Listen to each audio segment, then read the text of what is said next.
সাকিবের মতো আরেকজন তৈরি করেন না কেন আপনারা?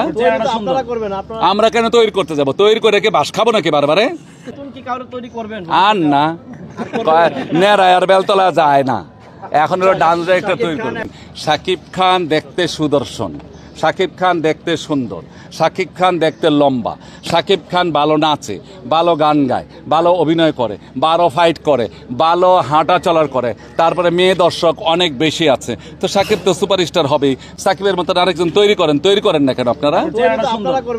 আমরা কেন তৈরি করতে যাব? তৈরি করে কি বাস খাবো নাকি বারবারে? হ্যাঁ করেছি তো করেছি, কেন বাস খাবো না?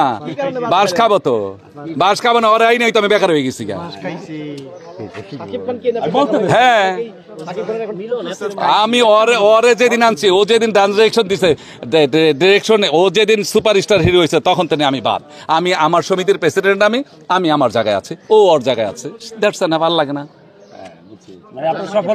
100% ও ওর জায়গায় আছে, আমি আমার জায়গায় আছে, আর তো কিছু করার নেই। ছোট ভাইয়ের জায়গায়, বড় ভাইয়ের জায়গায়, এই তো।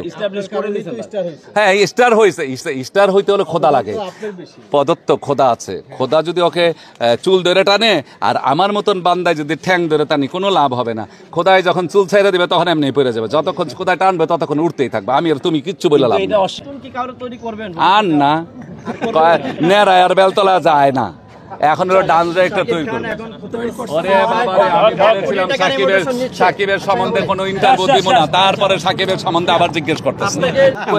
আমি সরে যাই, নিবেন না তো, দাঁড়াও, এখন পরে কথা নিবেন না তো, নিবেন। Shakib star, Shakib star, Shakib star, Shakib সারা বাংলাদেশে এখন স্টার, ইন্ডিয়াতে স্টার, দুই বাংলাতে স্টার। এই জন্য সাকিবকে নিচ্ছে। সাকিবের ছবি চললে, যতদিন চলবে ততদিন নিবে, যার জোশ খ্যাতি আছে তাকেই নিবে, এটাই স্বাভাবিক, এটা ফিল্মের নিয়ম। তা আপনারা নিচ্ছে, সেইটা আপনার বলার দরকার থেকে, এটা হলো আমার ব্যক্তিগত ব্যাপার। হাই হ্যালো হলো কি হলো না, এটা আমার কোনো দরকার নেই। ছোট ভাই তো কোনো সময়ই পায় না এখন, তার পাশে অনেক লোক, আপনি জানতো তো সরেন, ওর পাশে এখন অনেক লোক। এখন আমি হলাম ছোট মানুষ, আমার কথা কি তার মনে আছে? বড় বড় মানুষ আছে তার পাশে, এত মানুষের পাশে আমার কথা তার তোর মনে নাই বলে হয়তো সে শুভেচ্ছা বিনিময় করে না, ঈদ মোবারকও জানে না, কোনো কথাও বলে না। এটার জন্য তো আক্ষেপ করে লাভ নেই, কারণ আমার মা ছিলেন, আমার বাবা ছিলেন, সবাই চলে গেছেন। আমার বোন ছিল, বাগনি আছে, বাগনা, আমরা অনেক ছেলে মেয়ে, আমরা আমার স্টুডেন্ট নিয়ে আমরা সুন্দর করে আমরা ঈদ উদযাপন করছি। সাকিব টেলিফোন করে নেই বলে সেটার জন্য আক্ষেপ থাকবে, ওটা তো কোনো ব্যাপার না। ওর পাশে এখন অনেক মৌমাছি আছে, তেল আছে, তেল মাথায় তেল দেয়।